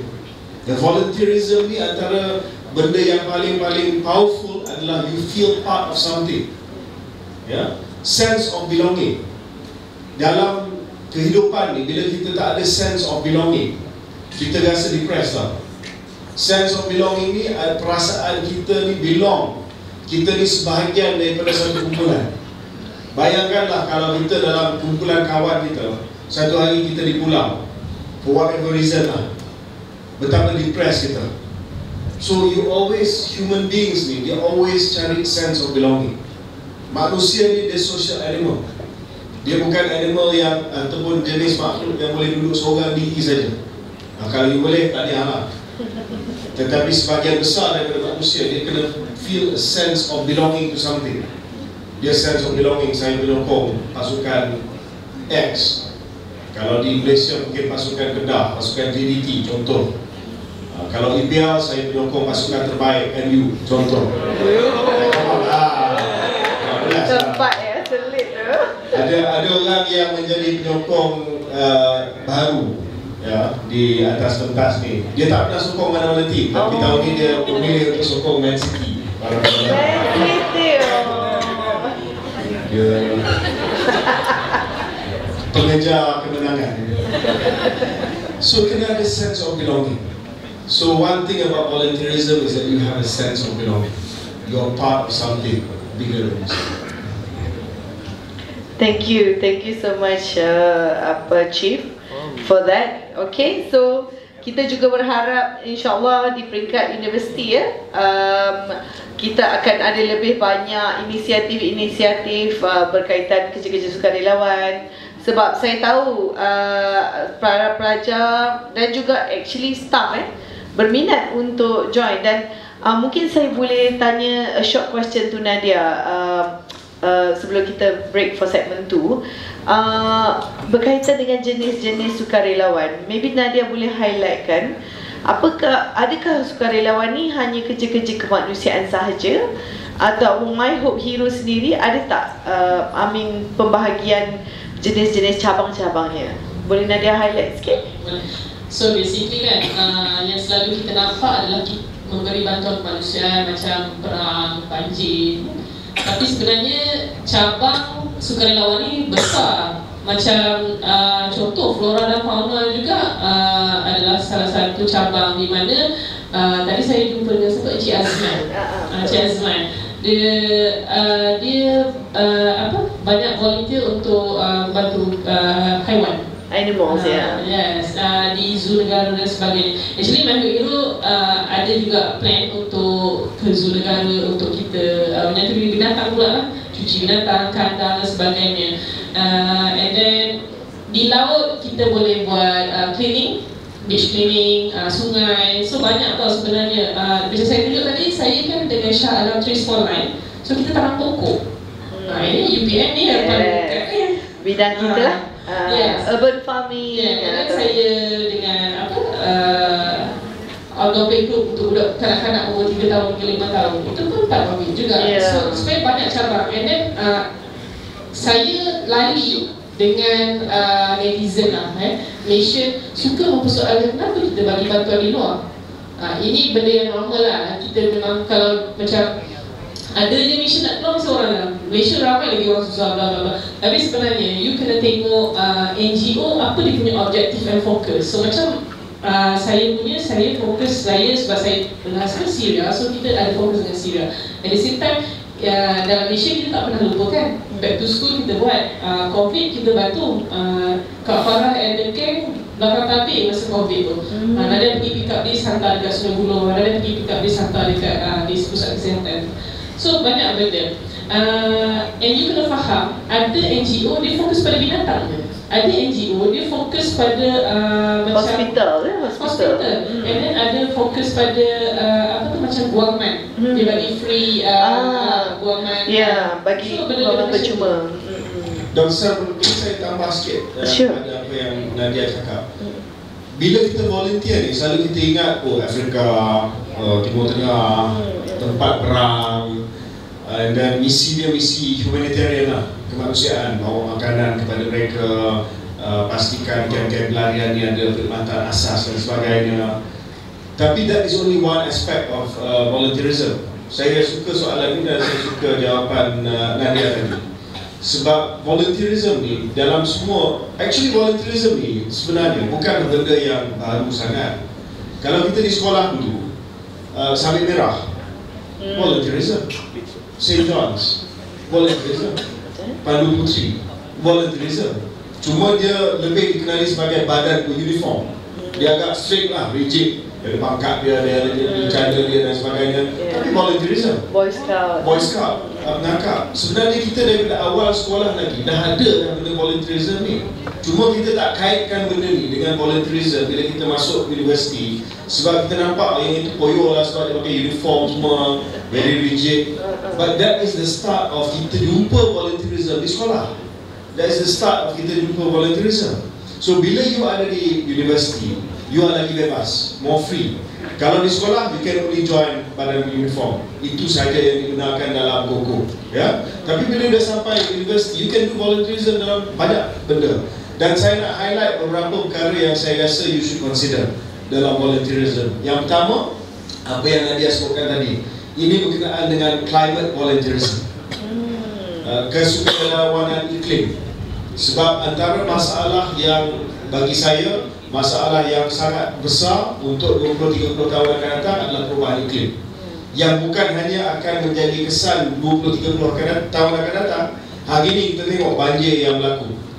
Antara banjir yang besar yang berlaku pada hari ini, selain daripada masalah kemudahan asas infrastruktur, adalah disebabkan perubahan iklim, climate change, yang disebabkan kepada perangai manusia itu sendiri. So become a climate volunteer. Daripada kita buat tugas-tugas pemeliharaan alam sekitar ataupun tugas-tugas untuk kita membersihkan lautan dan juga sungai-sungai kita, ataupun tugas kesedaran, kempen kesedaran berkenaan dengan climate change, macam mana kita boleh mengubah gaya hidup kita. And in fact in UPM, Fakulti Pertanian, you have ready-made faculty yang nak cakap soal sumber asli kita ni. Macam mana the land can be used more efficiently. Yang pertama. Yang kedua, saya nak supaya mungkin menjadi option kepada kita untuk menjadi seorang sukarelawan dalam bidang kesihatan mental. Kesihatan mental ni is a big problem sekarang ni. Sebab dulu kita tak pernah bincang kesihatan mental. Tapi sekarang ni oleh kerana dah ada kesedaran tentang kesihatan mental. Waktu saya berada di Kementerian Kesihatan Malaysia, waktu pandemik, jumlah anak muda Malaysia yang nak cuba bunuh diri meningkat. Ya, Muslim dan non-Muslim. Percubaan bunuh diri, yang bunuh diri meningkat disebabkan anxiety, kemurungan yang dihadapi waktu pandemik PKP. Ya, sekarang ini dengan social media, dengan tekanan, dengan macam-macam toxic behavior, bullying, cyberbullying dan sebagainya. This is becoming a big issue. So boleh jadi volunteer kepada kesihatan mental. Apa cara dia? Sekarang ni dah ada first aid. Kalau dulu kita St. John's ataupun Bulan Sabit Merah, kita buat khusus first aid kan, yang dengan batuk tu kita tekan dada batuk, CPR. Now you can do mental health first aid. Oh. Yeah, mental health first aid. Maknanya you boleh go to a khusus buat mental health first aid dan bantu kawan-kawan. Ada soalan-soalan yang boleh ditanya kepada kawan-kawan dan kita boleh kesan sama ada dia ada anxiety, depression ataupun tidak, supaya kita boleh encourage kawan-kawan kita untuk mendapat bantuan medical. Dan yang ketiga adalah menjadi seorang sukarela, terutamanya untuk kanak-kanak kecil, bukan hanya pendidikan. One big problem saya masih lagi ingat di Kementerian Kesihatan Malaysia adalah masalah nutrisi di Malaysia. Kita ada masalah nutrisi di Malaysia di mana kebanyakan daripada B40 kita ataupun keluarga berpendapatan sederhana dan rendah di Malaysia ini, mereka ada akses kepada makanan, tetapi mereka tak tahu makanan yang bernutrisi. Ini pun UPM ada kepakaran dalam hal ini. That's why kita ada masalah kebantutan di Malaysia. You imagine Malaysia di negara yang hampir maju ni, hampir maju, tapi kita ada dua masalah. Masalah kanak-kanak yang berdepan dengan masalah kesihatan kerana makanan yang tak sihat, dan juga masalah kanak-kanak yang tak cukup makan makanan yang nutrisi. Sebab itu mereka bantut. Itu buat study, dia punya scale tu, anak-anak Malaysia di setengah tempat dia punya ketinggian tak sampai potensi mereka. Bukan kerana baka, tetapi kerana dia makan benda. So we are getting volunteers to go out there untuk mendapat food bank, makanan yang nutritious, awareness dan sebagainya, supaya kita dapat mengatasi masalah ini. Kak Farah, you want to add on to this? Yeah, I just want to add. Bila saya berhenti in 2016, bila saya berhenti kerja guys, just imagine bila saya berhenti kerja, saya memang tidak tahu, saya tidak ada perniagaan dan bukan nak berjual tudung ke apa, no. Because I just want to go and do things that I like. Sebut pasal volunteer Sukan C, saya adalah antara yang isi form untuk jadi sukarelawan Sukan C, tapi tak dapat. Wow factor. Oh tak cukup. Tak dapat awak. Tak cukup wow. But I still go dan saya pergi ke semua sebab tak kerja. Tak payah on air. So saya pergi semua sebab saya check schedule mana Malaysia team, tak kira lah bola sepak, renang, hoki, semua sukan, gym drama. Saya tengok siap jadual apa. Saya update lagi dekat my social media. Today is Malaysian athlete. Dan saya siap pergi, saya buat routes, saya pergi sendiri. Sehinggalah satu hari saya jumpa Cik KJ di one of the venue. Saya cakap, boleh tak saya nak minta tag supaya saya mudah akses ke semua tempat? Boleh. Nasib baik dia kata boleh. Tapi saya bagi tahu yang saya I'm been sharing. And yes, saya tak katalah sebabkan posting saya, tapi saya giving awareness. Saya volunteer, tak ada siapa. Sebab ada yang kata, oh KBS bayar lah ni. Tak. Saya buat suka-suka because saya minat. I'm into sport, so saya buat sendiri. And at the same time, mungkin ada di kalangan kawan-kawan kita yang bijak pandai. I can see, I'm sure semua ni adalah bijak pandai, tapi jenis yang tak pandai masak. I'm not good with kids, I'm not good with this, I'm not good with that, tapi I pandai. Saya sebenarnya berkesempatan bersama Wani Izzah ketika di pantai, di Lembah Pantai. Dia ada buat kelas tuition. So benda-benda macam tu, macam kalau you rasa you nak secara volunteer, nak ajar benda simple je, bantu mereka untuk buat homework, itu pun juga salah satu volunteer. Dan sebab pasal Zoo Negara tadi, saya berkesempatan volunteer. So banyak benda yang saya volunteer. Sebab apa? Nak experience. Bila kita experience tu, dari situ kita tahu, oh, boleh tak kita call in that field. Bila saya volunteer dekat gajah, Kuala Gandah di Pahang. Yang Kuala Gandah ya. Kuala Gandah. Banyak benda. Saya memang tak boleh nak handle the gajah, tapi kerja apa Farah Rozana? Cuci kandang gajah. So kita ada, dia ada even program. You can just check out the website. It's antara nak tak nak je basically. So again, ajak kawan-kawan ni, mungkin kat luar ni hujan, supaya volunteer. Nak saya hantar pergi ke dom, volunteer. Untuk ke Baston. Mulakan sekejap lagi siapa ada extra payung volunteer. Dia offer tu. Bukan di mana dia offer. Tapi saya tak ada payung, tak apa. Saya ada kereta, bagi tahu boleh hantar. Dalam ni je lah ya. But yeah, so again, saya suka betul. Volunteer ni sangat luas. Betul. So don't limit yourself. Thank you Kak Farah.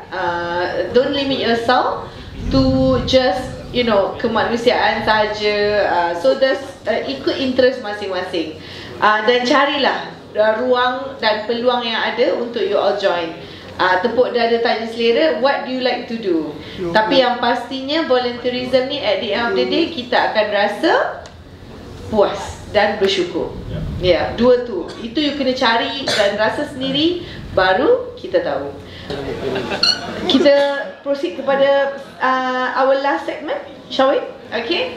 So thank you juga kepada Helping Hands dari Indonesia. Give them a round of applause.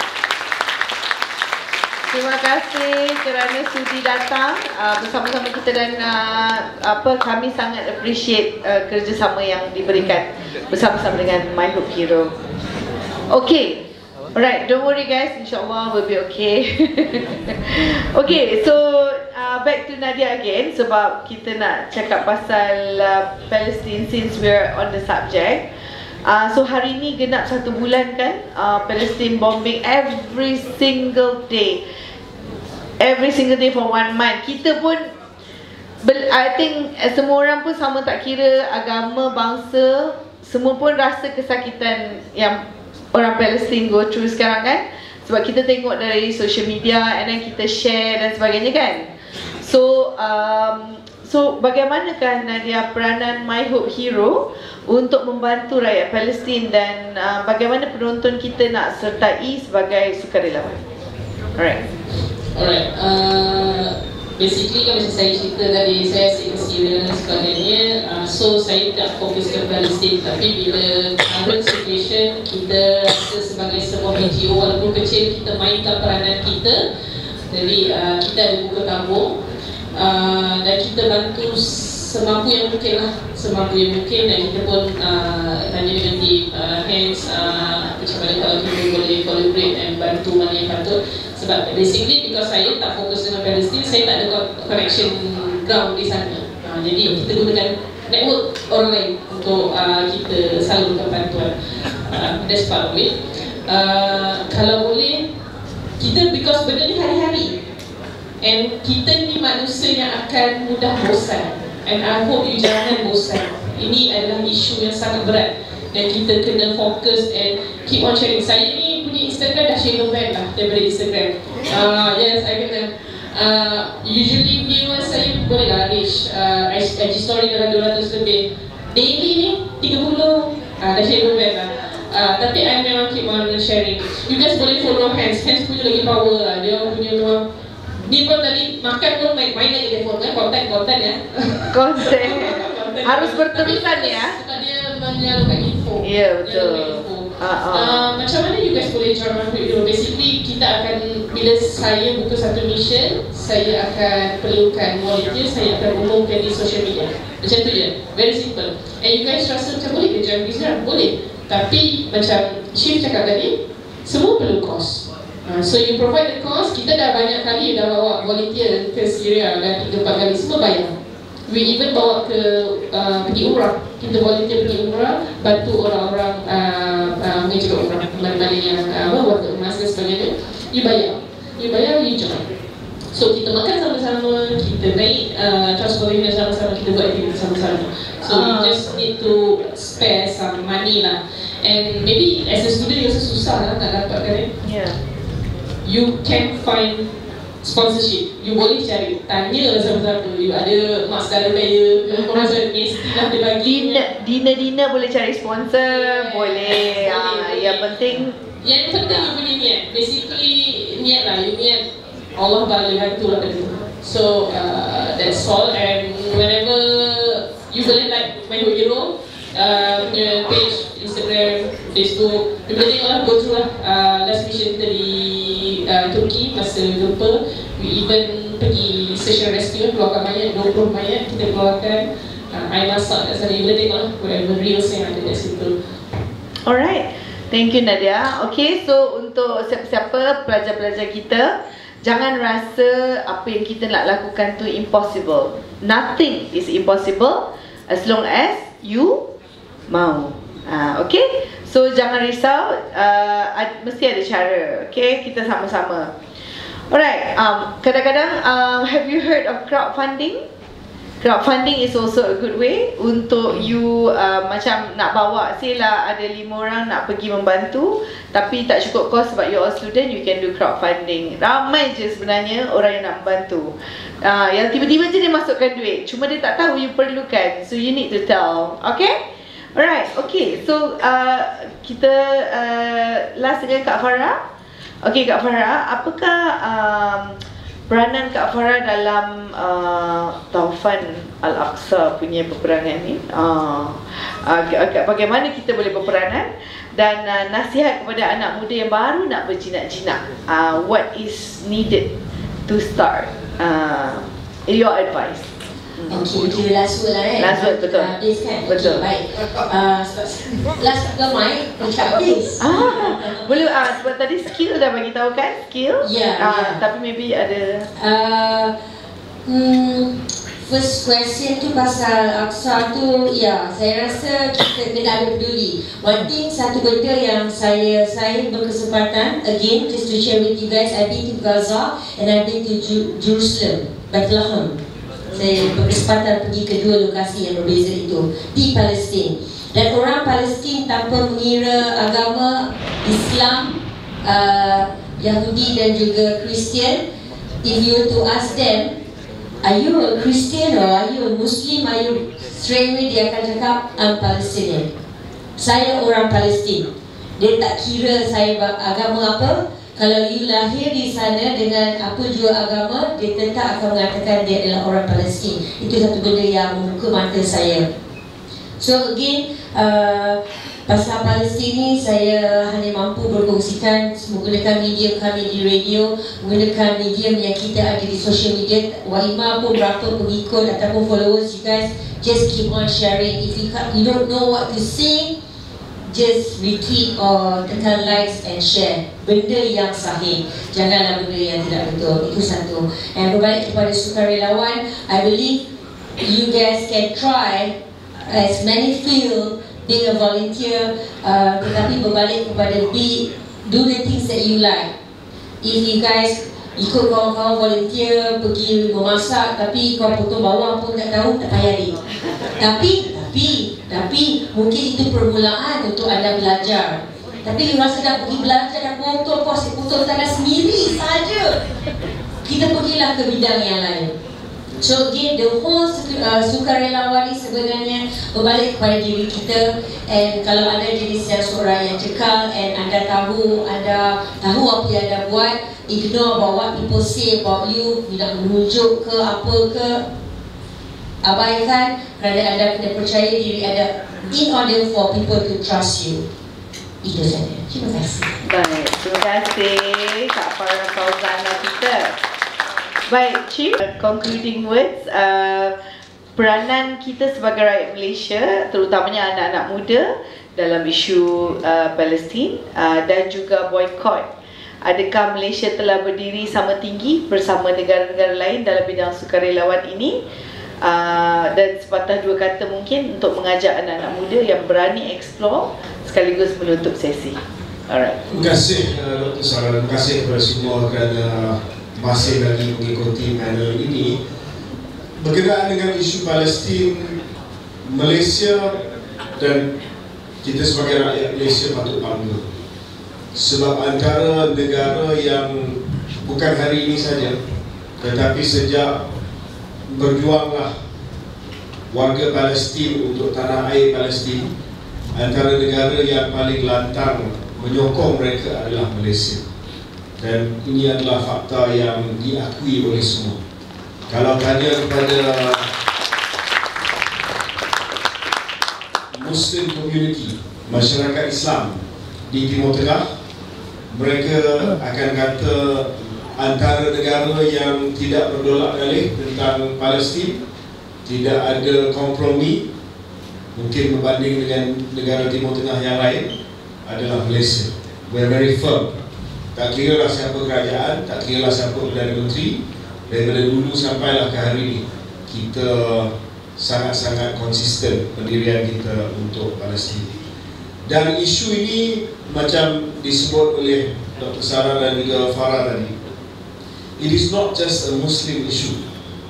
Walaupun ya, isu ini ada kaitan secara langsung dengan Islam, sebab dari segi tempat-tempat ataupun dari segi Holy Land kita, selain daripada Makkah, selain daripada Madinah, sudah pasti Baitul Maqdis, Al-Quds adalah Holy Land kepada kita. Kiblat asal orang Islam adalah Jerusalem. Jadi ini sangat berkaitan rapat dengan orang Muslim. Tetapi this is no longer just, or never has been just about a Muslim issue. It is a humanitarian issue. Sebab itu kita bangga sebab rakyat Malaysia, tak kira lah Melayu ataupun non-Muslim, Chinese, Indian, Hindu, Christian, Buddhist dan sebagainya, sama berdiri bersama dengan Palestin.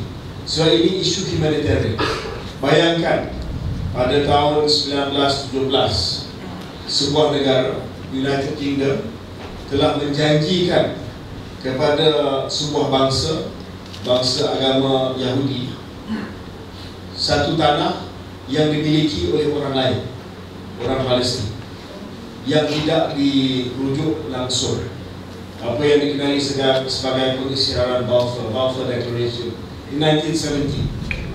The UK government promised the Jewish people a homeland, ya, satu negara mereka sendiri yang pada waktu itu dimiliki oleh Palestin.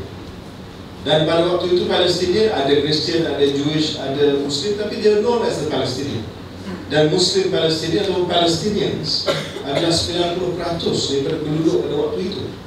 Dan pada tahun 1948, pelan dan perancangan yang dimulakan pada tahun 1917 telah berlaku. Dan satu genocide dan satu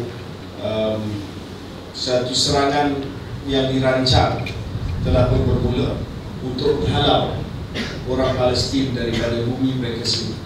You just imagine kalau di Malaysia ni, kita duduk aman damai di Malaysia, ada kuasa besar yang menjanjikan kepada orang lain tanah kita, dan kita diminta dan diusir keluar daripada tanah kita. Bukan diminta, kita diusir keluar daripada tanah kita.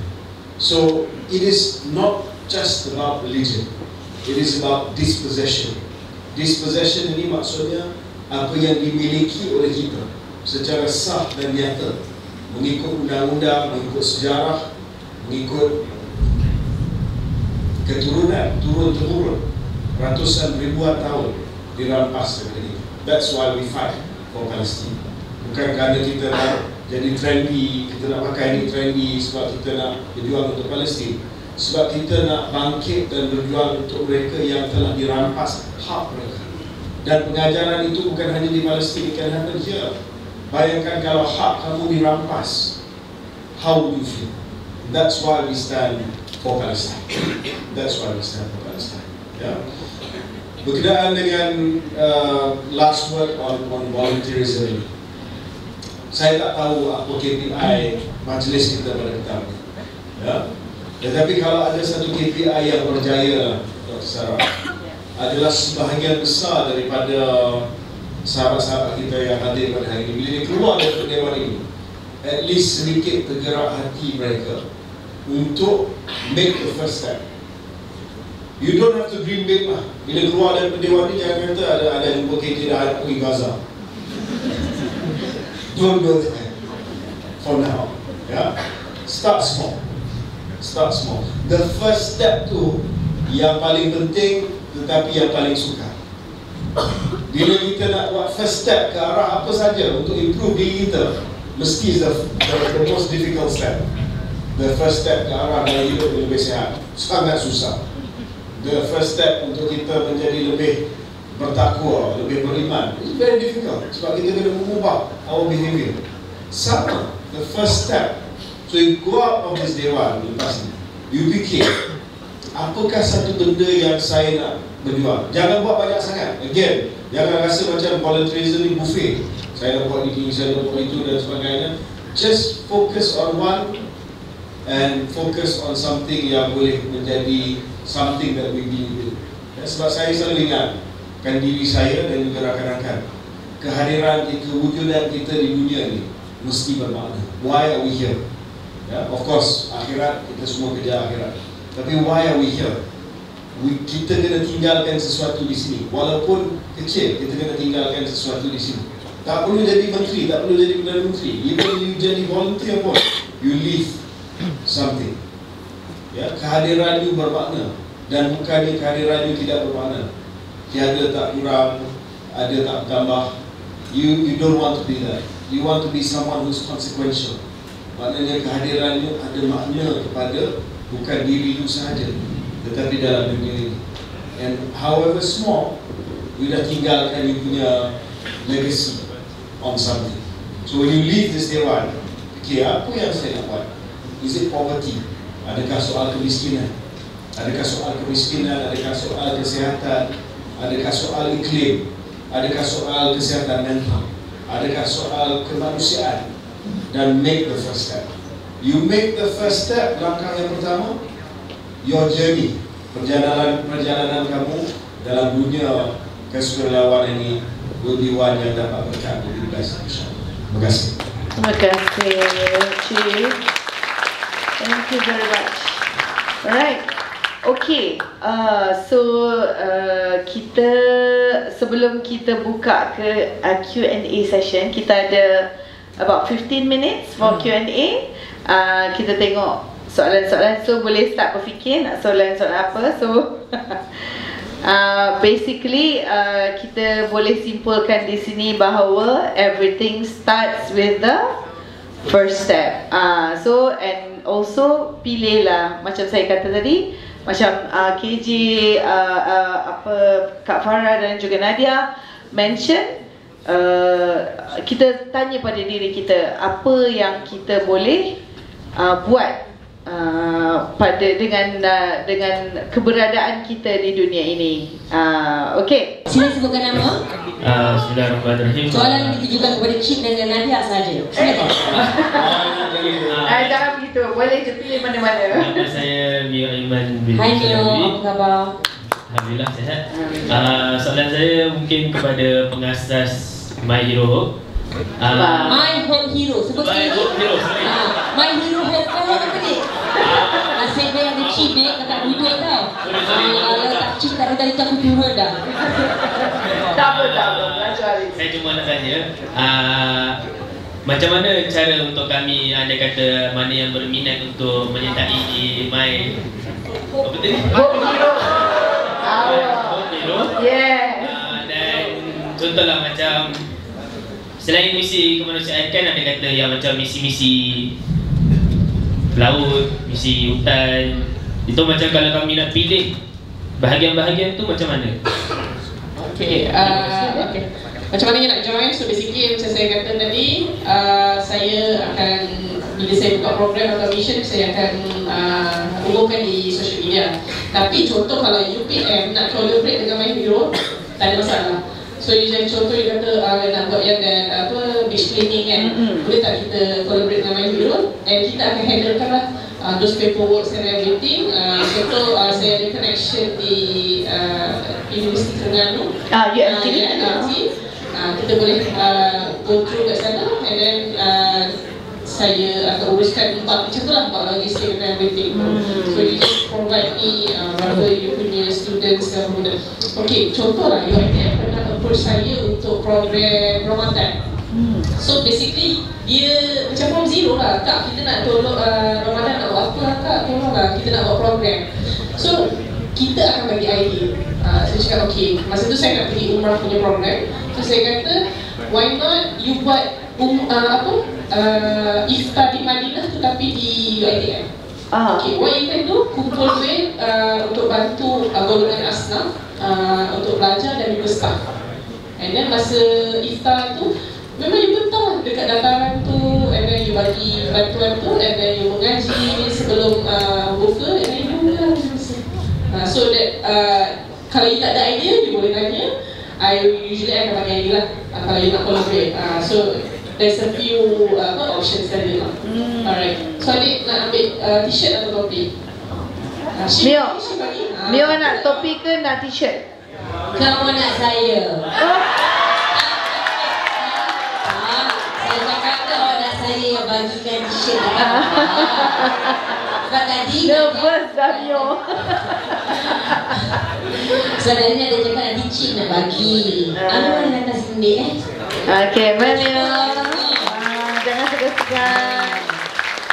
Betul Mio. Ataupun semua orang boleh tak buka handphone masing-masing sekarang? Take out your handphone. Tak boleh. Satu-satu. Dia nak video. Boy, ni bagi bersih tak apa. Kalau handphone masing-masing boleh ke? Please, I want to check. Semua takkan tak ada handphone. Okay, semua share handphone masing-masing.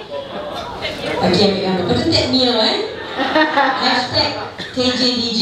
KJDJ. Oh, hashtag KJDJ tepat. Trending tak dapat buat lagi. Iya, betul. Semua yang hashtag KJDJ, hashtag keluar sekejap, hashtag semualah. Ini bukan apa, saya sebutkan keluarkan handphone tu, boleh buka social media sekarang.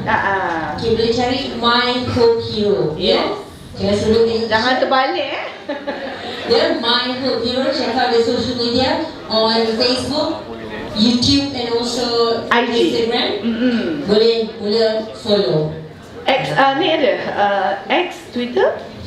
Twitter? TikTok. Diorang ni generasi TikTok kah Farah? Yes, sorry. Yes, TikTok ya. Okay. Okay. Alright, one more question. Okay, Hadi. Okay, macam ni. You nak tanya untuk siapa? Yang angkat tangan ni, yang tengah-tengah ni? You okay berdiri?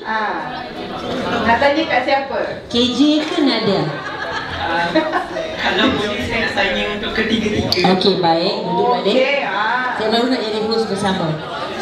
Kenalkan diri dan Okey, untuk introduction, nama saya Siti Nur Najwa, tapi boleh panggil Juna.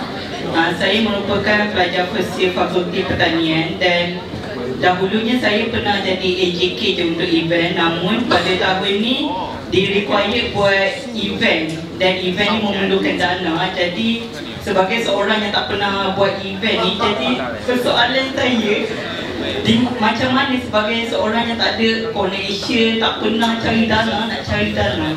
very good question. Terima kasih Chona. Tuna?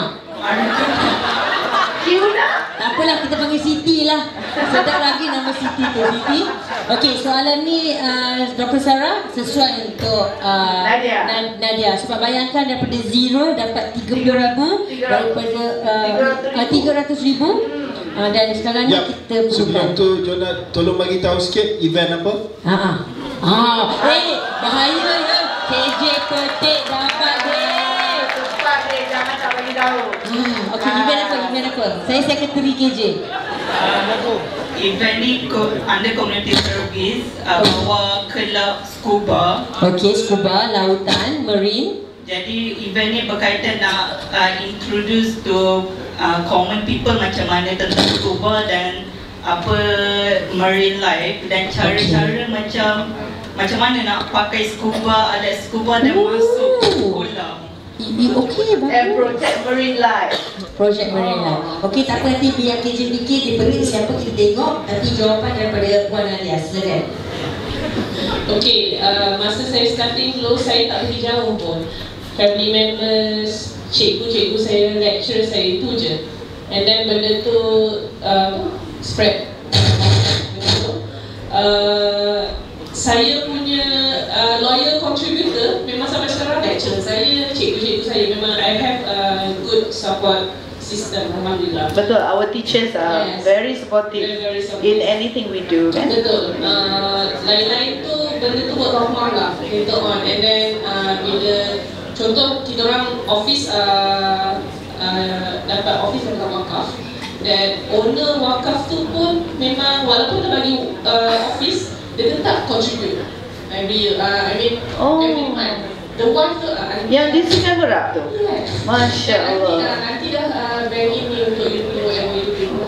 So every month. See? Then Ada je. basically you need to do network macam tu lah. Macam you jumpa, I mean dalam family mesti ada yang rezeki tu lebih sikit. Mungkin dia akan tolong bantu untuk buat crowdfunding for you.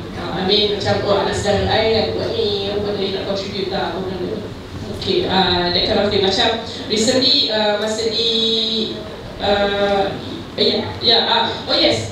kerajaan negeri pun you boleh minta bantuan. Banyak program. In fact dalam kementerian pun boleh dia ada promotion dia untuk sukarelawan punya program dan everything. Another one is recently masa pergi Turki Ramadan, saya ditemukan dengan seorang donor yang memang orang kaya. Itu first time lah saya encounter. Betul orang kaya memang betul rezeki. Ni seminar juga ni saya cuba lah untuk ke Lebanon tanya dia. Tapi memang dia orang kaya ni dia takkan cerita dia kaya apa benda, memang dia bagi dia memang tak tanya pun. I know that benda you boleh buat. In fact dia bantu dengan tim Indonesia ke Morocco pun orang yang sama, sebab kita tidur di Turki tu together sama. So dia juga pun macam tu. So the main thing is you need to have documentation. Bila you bagi you dah buat benda tu, you kena bagi balik pada sponsorship ni apa benda yang you dah buat. Macam report, it's a report, documentation. Macam tadi I tunjuk yang video Gaza tu, it's actually a documentation report. Orang kena tahu. Maknanya dia dah bagi, so what was the outcome? Macam tu. Dah bagi tu belum ni, duit dah masuk ni. So kena check lah. So kita boleh muncul ambil gambar ke tak. Sebenarnya kita nak bagi tahu, okay, bantuan dah disampaikan, ini adalah sumbangan kalian. Macam video air tadi kan di Gaza tu, ramai orang contribute kan, tapi tak tahu ke mana. Orang question sampai ke kita punya donation tu ke Palestin? Kan tak boleh masuk. So macam mana boleh sampai? Macam tu. Macam tu lah dia akan question. So benda-benda, tapi tak tahu tanya, it's okay. Jangan kita buat pandai. Dan buat statement di social media. Okay. Thank you Siti Najwa.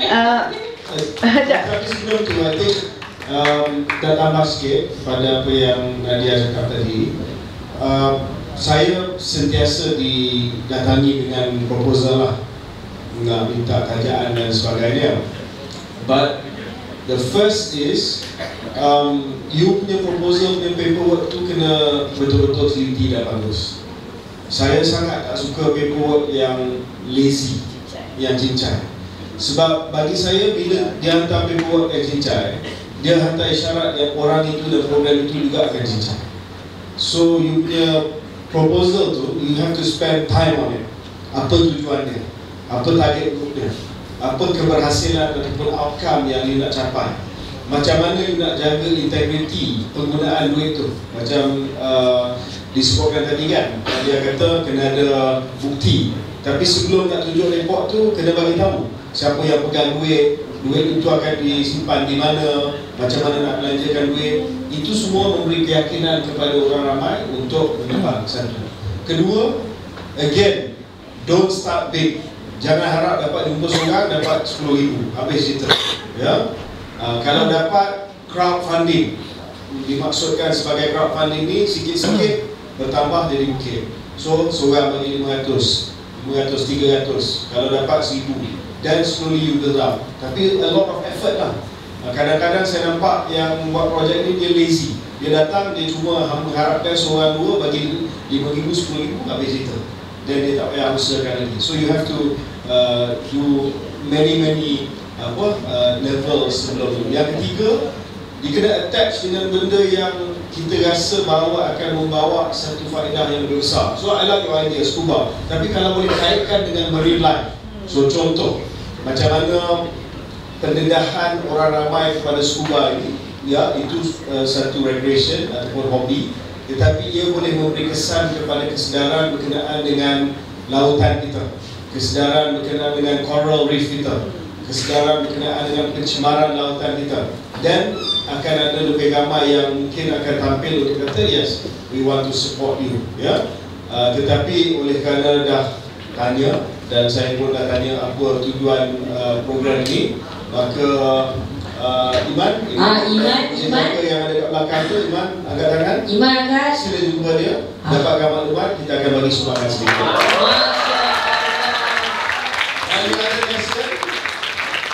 Kalau tak minta, tak dapat. Okay, thank you so much. Siti, I nak minta you datang ke depan. Silakan Siti. Topi ni nanti kita scuba pakai topi ni ya. Masya Allah. All the best for your program. Kita boleh tangan. Siti orang. Kalau Siti bertanyakan soalan. Okay, Siti kenalkan tu Iman kenalkan di Siti. Boleh? Pembicaraan tu habis kat sini je lah ya. Okay.